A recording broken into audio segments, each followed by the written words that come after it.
Hey Nintendo fans, welcome to The Gamer, where today we'll be debunking 5 popular Mario timeline fan theories. To start off, we know that no official timeline has been released by Nintendo with regards to the Mario series, so theorists from all over the internet have brought forth their version of events. Some are well researched and expansive, as seen on channels like Game Theory and Dr. Wily. Others involve the Legend of Zelda, because that timeline isn't complicated enough. Here are 5 popular Mario timeline theories, and what we think of their validity. Number 1. Kamek has been in charge this whole time. Looking at the timeline of Super Mario is a tough job to do, that's for sure. It often feels so repetitive to go over the same plot of rescuing Princess Peach over and over and over. It really must take a toll on King Bowser, who seems to be caught in this constant cycle of failure for 30 years. It's almost as if he was just a puppet, mindlessly operating the same tasks in mostly the same order, as if there was a secret mastermind behind the whole kingdom takeover operation. Remember that Bowser always has his trusted advisor, Kamek, with him. And maybe, just maybe, he's been the puppet master throughout this timeline. YouTuber Dr. Wily thought so, and compiled a case for why Kamek is the true villain of the Mario series. You see, he noticed how Bowser has straight up kicked the bucket or been seriously hurt in multiple entries of the series. He's thrown into lava, space, the abyss, etc.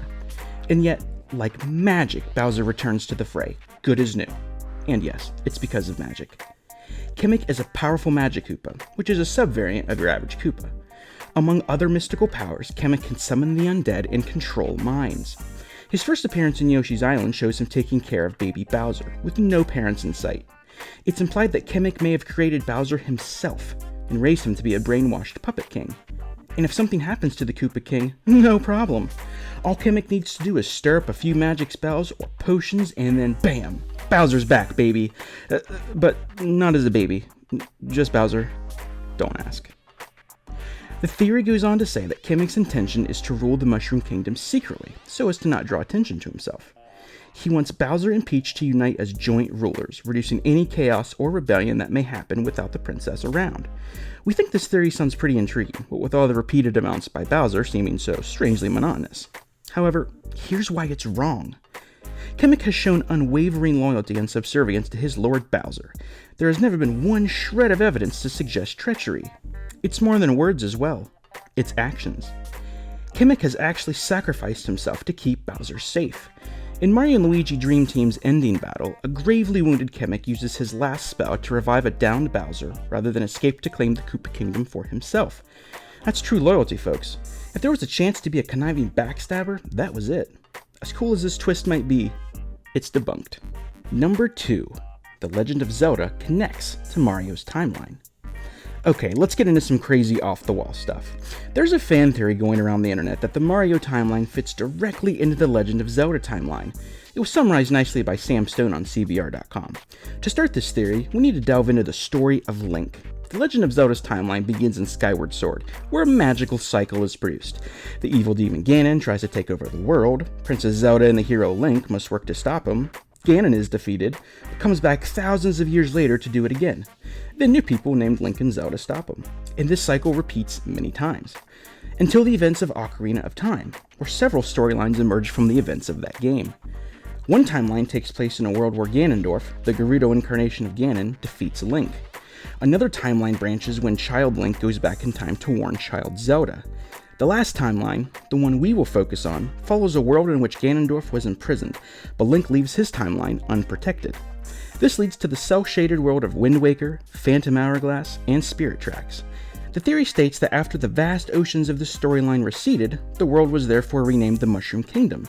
Hylians evolved into toads, horses became Yoshis, the Zora became dolphins, and Gorons eventually turned into Kongs.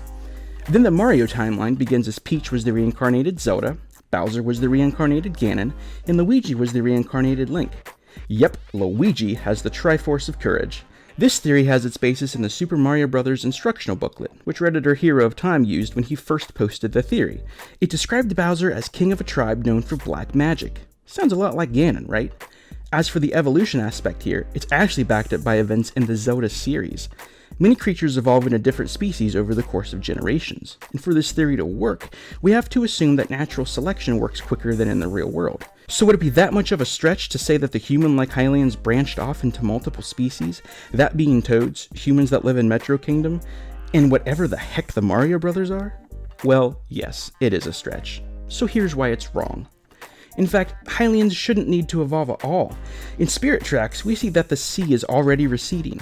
By the time of Breath of the Wild, the flood has completely subsided, and yet none of the Hylians turned into creepy, screechy toad people. Furthermore, the Zora wouldn't have turned into dolphins, as they have already become the Rito by the time of Wind Waker. Finally, no, Luigi would not be Link. Mario has a much larger track record of single-handedly defeating Bowser than his brother. It doesn't matter how brave he is. For the most part, Luigi would rather stay at home. Overall, fun to think about, but doesn't hold much water. Number 3. Tom Hewlett's branching timelines. Things start to get really interesting when actual game directors stepped up to craft a timeline for the Super Mario franchise. Tom Hewlett, a game director who has worked on several game series such as Contra, Silent Hill, and others, decided to make his own theory with the website Destructoid. This involves some Zelda-esque branching timelines, so prepare yourself. It starts off with the events of Yoshi's Island, with the Mario Brothers being born. Already, a branch is formed, a time where Yoshi successfully brings the babies to their parents after the stork loses the kids, and a path where Yoshi is defeated and the Koopa raise the brothers. The defeated timeline leads to all of the Mario sports games, in which everyone hangs out and plays games. The timeline in which Yoshi rescues the children leads to 2 paths, the one in which the Mario Brothers are raised by the right parents, and one in which they're raised by the wrong parents. The wrong parents result in what is called the blue-collar hero timeline, in which they are raised as carpenters and plumbers. Here, Mario grows up to become a working man, and dates his girlfriend Pauline. The events of the original Donkey Kong game ensue, and another branch forms, one in which Mario beats Donkey Kong and becomes an evil villain. In this timeline, Donkey Kong and his family become the major heroes, leading to the Donkey Kong Country series of games. Meanwhile, Mario does manual labor the rest of his life. The other branch of this is if Donkey Kong escapes with Pauline, leading Mario to join his brother Luigi as plumbers who eventually find a portal to the Mushroom Kingdom. Mario Brothers, Super Mario Sunshine, Luigi's Mansion, the Super Mario Land games with Daisy and Wario, and Super Mario RPG all fit here. There are many, many more titles included in this timeline, but here we've already reached the reason why this theory is wrong. In Super Mario Sunshine, Mario meets a robot buddy named Flood. Upon examining Mario, we get a glimpse of what Flood sees in its receptors. In the corner of its heads-up display, we can see clips of games Mario participated in, meaning that these are literal past events in this timeline. Those clips include Super Mario Bros., Super Mario World, and Super Mario 64. None of those games appear on the blue-collar hero branch of the Hewlett timeline. In addition, a list of games Mario has been in appears backwards. All of the games listed, with the exception of the Mario Bros. Arcade, do not show up on this branch. Unfortunately, this theory was debunked by Waterhose. Number 4. Mario only saved Peach once. In this popular Mario fan theory, the titular plumber is not really the hero of countless adventures. No Yoshis, no dimensional paintings, no scary mansions, and no Olympic Games with Sonic. In fact, he was only really present in the Mushroom Kingdom once in his life. This theory by Redditor Dale Leatherwood postulates that Mario's first and only journey happens in Super Mario Bros., in which he saves Peach from Bowser in classic fashion. Mario then decides to milk this experience for all it's worth. The evidence is that Super Mario Bros. 2 is really just a dream, which is true, by the way. Then he puts on a play about his adventure, which is Super Mario Bros. 3. We know this game is a performance, as confirmed by Shigeru Miyamoto. Next, he puts up plays in Super Mario World's Dinosaur Island and Sunshine's Isle Delfino. This is followed by a reality TV show seen in Mario 64. This is why there are so many odd spin-off titles where Mario chills with all of his friends and enemies. These are marketing ploys.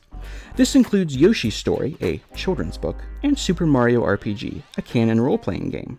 Finally, Super Mario Galaxy did in fact happen, but Mario was helped so much by his magical companions that he somehow manages to win, Galaxy Quest style.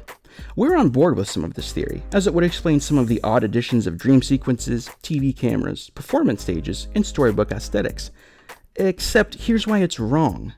While we know that Super Mario Bros. 3 is a stage performance, that's mainly because we can tell by the way it's designed. For example, when you begin the game, it opens with a nice stage curtain.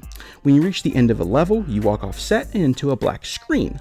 However, there are no drapes, wings, stage sets, or anything similar for the other games that were name-dropped as plays. Super Mario World is very straightforward, as is Super Mario Sunshine. There are absolutely no hints pointing towards these specific titles being a show, so that pokes a few holes in this theory. Also, it happens to be very convenient that Mario is able to save the universe twice in Galaxy 1 and 2, if he were just a big charlatan. Congratulations, theory, you debunked yourself. Number 5, the MatPat Mario timeline. Oh boy, we're ready to tread into some potentially hot water here. But don't worry, we actually really enjoy MatPat's Mario timeline, as seen on Game Theory. He starts it off beginning with Yoshi's Island, which is always a good place to start. After all, why wouldn't the timeline start with the Mario Brothers as babies? MatPat brings us the baby area of Mario games, Yoshi's Island and New Island, Partners in Time, and Yoshi's Island DS. To get around the spin-off games where the babies and the adult plumbers are present, those games are written off as non-canon. That's a smart move, and one we agree with. Why worry about putting Mario Golf into the timeline? The Game Theory crew goes on to the adult era, having them start as plumbers who eventually warp into the Mushroom Kingdom, but quickly give up their profession. The games follow a mostly chronological order from here, with the exception of Mario 64 being retconned into Mario 64 DS.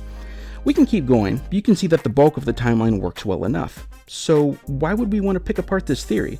Well, look at the thumbnail. 2 Marios. We're shown that baby DK is canonically first seen in Yoshi's Island DS, putting him at Mario's age. The explanation is that since gorillas live about 40 years, the Mario Jumpman who battled the now Cranky Kong in the original Donkey Kong arcade game couldn't have been the same Mario. Instead, that would be Mario's father, meaning that Pauline, the original damsel before Peach, was Mario's father's girlfriend. However, this doesn't account for Super Mario Odyssey, where we see the new Donk City and Pauline! We know it's definitely her, as her city is inspired by Donkey Kong and all of her quiz questions do as well. While you play Odyssey, you can speak to Pauline, now the mayor. At a certain point, she confirms that Mario is an old friend, saying that it was nice catching up with him. Now, that means that this is the Mario of Donkey Kong, not his father. We have tremendous respect for MatPat and Game Theory, but we have not found this issue addressed yet. And this is where we end the video for today. What did you think about all these timeline theories? Are there ones out on the internet that make more sense to the Mario franchise? Leave a comment below to tell us. If you enjoyed the video, give a like and hit that subscribe button, as we're releasing videos every couple of days. And yes, also the notification bell so you won't miss a single upload this week. Peace out.